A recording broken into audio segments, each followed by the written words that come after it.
ముందుగా మీడియా వాళ్ళందరికీ చాలా థ్యాంక్స్ అండి. మీ సపోర్టు కోఆపరేషన్ లేనిదే ఇది ఇంతవరకు రాదు, ఒక పాజిటివ్ వేలో వెళ్తుంది. సో మీ అందరికీ చాలా చాలా థ్యాంక్స్.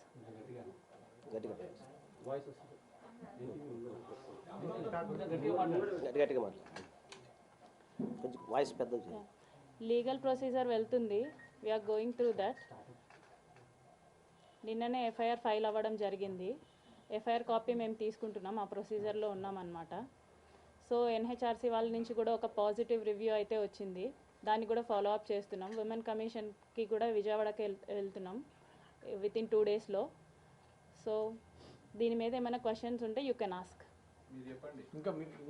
ఇంకా చెప్పండి. మధ్యకాలంలో వచ్చిన క్వశ్చన్స్ అన్ని మీరు ఏం సమాధానం? 25 కోట్లు ప్రెగ్నెన్సీ అండ్ ఇంకొకటి 25 కోట్లు అనేది నేను అడగలేదండి. Let's be clear with this. 25 కోట్లు అనేది నేను అడగలేదు. ఆ వాయిస్ నాది కాదు, ఆ 29 seconds వాయిస్ నేను మాట్లాడలేదు. సో ఆ డివైస్ ఎవరితో మాట్లాడాను, ఏమని మాట్లాడాను అని ఫస్ట్ లాస్ట్ కాన్వర్జేషన్ మాకు ఇస్తే మేము దాన్ని డివైస్ చెక్ చేయిస్తాము. నేనైతే ఆ మాటలు మాట్లాడలేదు. అండ్ ఇంకొకటి 5 times అబోర్షన్ అనేది అది మెడికల్ చెక్ జరుగుతుంది. ఎలాగో ఎఫ్ఐఆర్ ఫైల్ అయింది కాబట్టి నన్ను కూడా ఎంక్వైరీకి పిలుస్తారు. సో అది మెడికల్ చెక్ జరిగిన తర్వాత డాక్టర్సే కంక్లూడ్ చేస్తారు. యూపీఎస్సీది అది నాది కాదండి. నేను యూపీఎస్సీకి ప్రిపేర్ అవ్వడం నిజమే కానీ ఆ యూపీఎస్సీది నాది కాదు. జస్ట్ ఒక ఫోటో పెట్టేసి ఇది నేను పంపించాను అంటే కుదరదు. దాన్ని స్క్రీన్ షాట్స్ తీసి కనీసం ఎప్పుడు పంపించాను ఏంటి అనేదైనా సరే అది ప్రొడ్యూస్ చేస్తే దాన్ని కూడా డివైస్ చెక్ చేసేసి కంక్లూడ్ చేయడం జరుగుతుంది.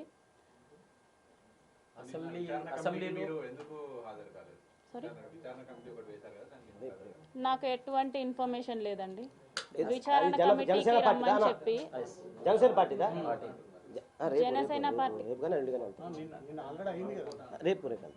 కాదండి. ఇప్పుడు అసెంబ్లీ నుంచి కాల్ చేశాడు, వీడియో కాల్ అనేది ఒక వీడియో వైరల్ అవుతుంది. ఆ ఎపిసోడ్ గురించి ఏం చెప్తారు, ఏం జరిగింది అప్పుడు?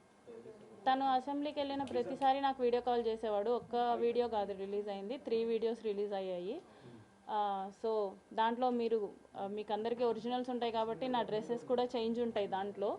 సో ప్రతిరోజు చేసేవాడు అసెంబ్లీ నుంచి, వాళ్ళని చూపించడానికి వీళ్ళని చూపించడానికి, లంచ్ది ఇట్లా ఉంటుంది అది ఇది అనేసి.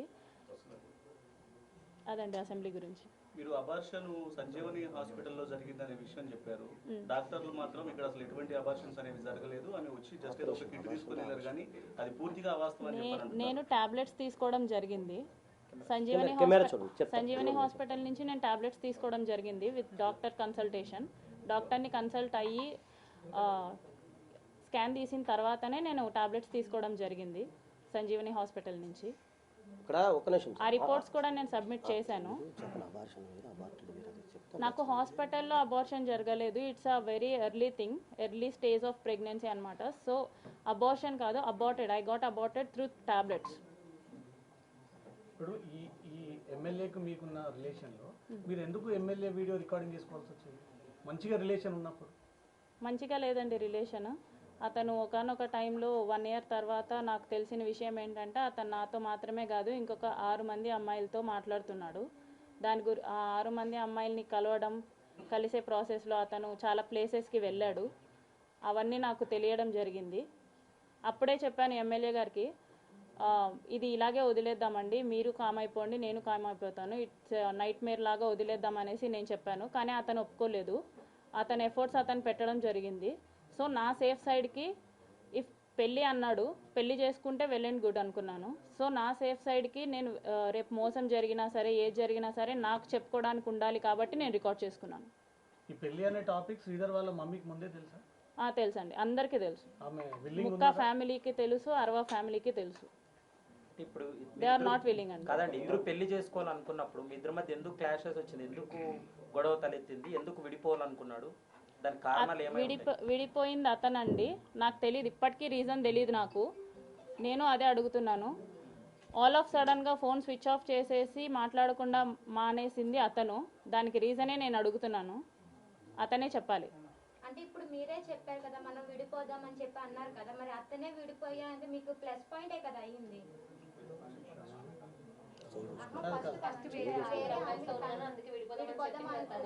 If at all he don't have the intention of marrying me, నా ఫ్యామిలీని టచ్ చేయాల్సిన అవసరం లేదు. వన్స్ ఈ 6 monthsలో అతను చాలా చేశాడు. నేను 1 year తర్వాత ఆ అమ్మాయిల గురించి తెలిసినప్పుడు నేను విడిపోదాం అనుకున్నప్పుడు నా ఫ్యామిలీని ఇన్వాల్వ్ చేయలేదు అతను. సో నా ఫ్యామిలీ జోలికి కూడా రాలేదు. మా హస్బెండ్తో మాట్లాడడం ఎలాంటివి జరగలేదన్నమాట. సో ఆఫ్టర్ ఈ 6 monthsలో మా బ్రదర్తో మాట్లాడడం, మా హస్బెండ్తో మాట్లాడడం, మా హస్బెండ్ వాళ్ళ అక్కతో మాట్లాడడం, ఇవన్నీ చేశాడు. So if at all he don't have any intention of marrying me, నా ఫ్యామిలీని టచ్ చేసి ఉండేది కాదు. అంటే మీ ఎంటైర్ ఇష్యూలో బుక్కరు పనందరెడ్డి ఇన్వాల్వ్ అయ్యాడా? ఖచ్చితంగా ఇన్వాల్వ్ అయ్యారండి.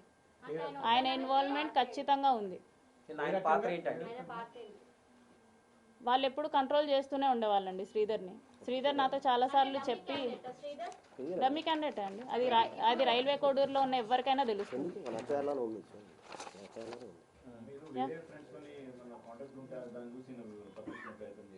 సారీ, అంటే మీరు వేరే వాళ్ళతో కాంటాక్ట్ ఉంటే చూసి తప్పించుకునే ప్రయత్నం చేశారు.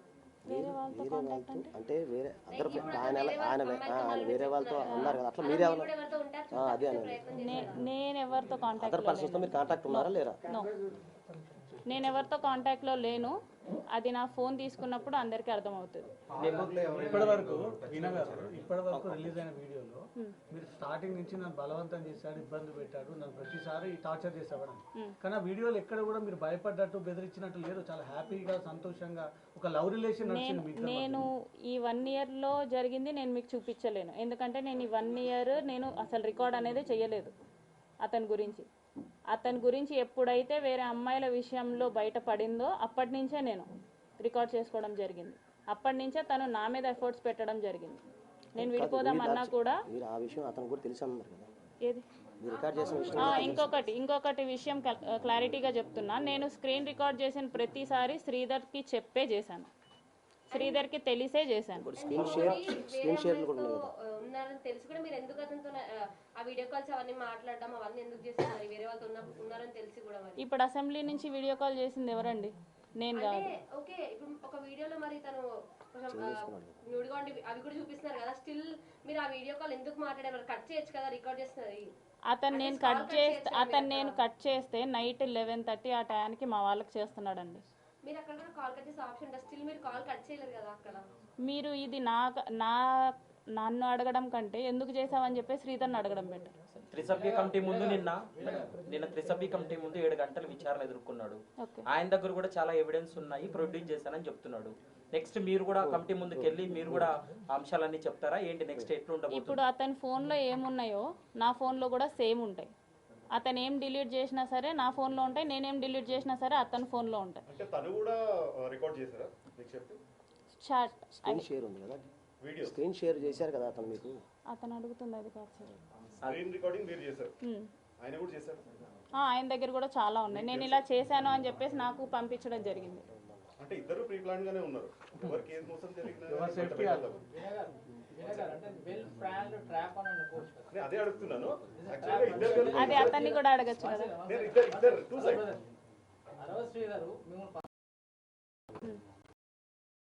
మీరు ఒక ఎడ్యుకేటెడ్ ఒక గవర్నమెంట్ ఎంప్లాయీ వెంటనే చేయొచ్చు. ఆ తర్వాత చాలా సంఘటనలు జరిగాయి, కంప్లైంట్ చేయలేదు. అంటే మీరు ట్రాప్ చేయాలన్న ఉద్దేశంతో ఇదంతా నడిపించాలనుకోవచ్చు. శ్రీధర్ని ట్రాప్ చేయాలంటే నాకు ఒక ప్రెగ్నెన్సీ కావాలి ట్రాప్ చేయడానికి. అడగాలన్నా కూడా అతన్ని ట్రాప్ చేయాలన్నా కూడా నాకు ఒక్క ప్రెగ్నెన్సీ చాలు. ఒక ప్రెగ్నెన్సీతో నేను ఇంత కథ చేయాలనుకోలేదండి. అతని ఫోర్స్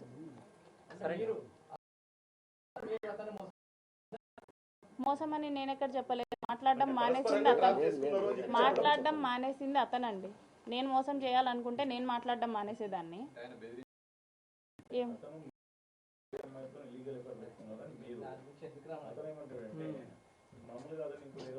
అది ఇన్వెస్టిగేషన్ చెప్పేసి నేను ప్రూవ్ చేయగలను.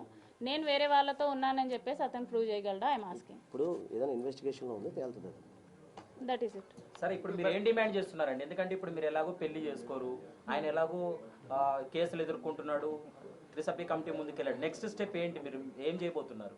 లీగల్గా ఏ పనిష్మెంట్కి డిజర్వ్ అయితే అదండి అతను. మేడం మీరు ప్రజెంట్ ఎవరైతే మీ హస్బెండ్తో ఉన్నటువంటి ఇష్యూస్కి సంబంధించి కాకుండా ప్రీవియస్గానే మీరు బద్వేలు పోలీస్ స్టేషన్లో ఒక కంప్లైంట్ రైజ్ చేశారు. అంతకంటే ముందు కూడా మీకు మ్యారేజ్ అయిందని కూడా కొన్ని కంప్లైంట్ కాపీలను బయటకు వచ్చినాయి. వాటికి సంబంధించి ఏం చెబుతారు? ఎఫ్ఐఆర్ కాపీస్ చూపిస్తున్నారు, డివోర్స్ అయినట్టు కాపీస్ చూపిస్తున్నారు. అట్లా కాదండి, ఇప్పుడు మీరు హస్బెండ్ కాకుండా ప్రీవియస్ గానే అదే ఎఫ్ఐఆర్ కాపీ చూపిస్తున్నారు, డివోర్స్ కాపీ చూపిస్తున్నారా నాకు డివోర్స్ అయినట్టు? బద్వేల్ పోలీస్ స్టేషన్ నుంచి ఎఫ్ఐఆర్ తీసుకున్న వాళ్ళు కోర్టు నుంచి డివోర్స్ కాపీ సర్టిఫికేట్ కాదు కదా సార్, ఎఫ్ఐఆర్ అని సర్టిఫికేట్ కాదు, జిరాక్స్. అది కూడా ఇన్వెస్టిగేషన్ లేదు, అది కూడా రాసాం. ఆల్రెడీ మ్యారేజ్ లేదండి, లేదు. ఎఫ్ఐఆర్ సర్టిఫికేట్ కాదు అది. ఇప్పుడు మీరు చూపించేది ఎఫ్ఐఆర్ ఇది అప్పుడు అది 2018 ఎఫ్ఐఆర్, అప్పుడు ఆన్లైన్లో లేదు, ఇది ఆన్లైన్ దొరుకుతుంది. ఇప్పుడు నీకు ఆన్లైన్ లింక్ పంపిస్తే ఇప్పుడే పంపిస్తుంది. అది 2018 ఎఫ్ఐఆర్, నేను చూశాను. 2018 ఎఫ్ఐఆర్ అంటే చట్ట ప్రకారం చూసుకుని 8 years దాటిపోయింది. మీ ఇష్యూలో ఒక వైసీపీ నాయకుడు వచ్చారు, అతను ఎందుకు లా అనే పేరుతోటి దూషించి లేకపోతే నన్ను అనండి లేకపోతే అతను అనండి ఇంత కాంట్రవర్షియల్ ఎందుకు క్రియేట్ చేస్తున్నారు? ఎవరండి? మీ శ్రీధర్ మీ మధ్యలో ఒక వైసీపీ నాయకుడు వస్తే అతను కూడా మీరు లా అని తిడతా ఉన్నారు. వైసీపీ నాయకుడు ఎవరు వచ్చారండి? సంథింగ్ ఒక పర్సన్ మధ్యలో నిలబడి మాట్లాడుతుంటే నిన్న మీరు రిలీజ్ చేసిన వీడియో. నేను అతన్ని కాదండి తిట్టింది, నేను తాతంశెట్టి నాగేంద్రని తిట్టింది. సరే అండి, ఇప్పుడు తాతంశెట్టి నాగేంద్ర గారు చెప్పినట్లు మల్టిపుల్ ఎఫ్ఐఆర్స్ ఉన్నాయని చెప్పి ఆయన చెప్పిన ఏదైతే ఆరోపణలు ఉన్నాయో వాటికి తగ్గట్టుగానే మీరు ఇచ్చినటువంటి కంప్లైంట్ కాపీలు కూడా ఆల్రెడీ ఒక వ్యక్తితో పెళ్ళైందనే విషయానికి సంబంధించి బద్వేల్ పిఎస్ లో మీరు కంప్లైంట్ చేసిన విషయం కూడా ఉంది. ఇప్పుడు మీరు భర్త కాకంటే ముందుగానే మీరు వేరే వాళ్ళని పెళ్లి చేసుకున్నారనే మాటను మీరు ఖండిస్తున్నారా లేదా అన్న విషయం అడుగుతున్నాం మేము. ఖండిస్తున్నానండి, ఖండిస్తున్నా. మరి ఆ కంప్లైంట్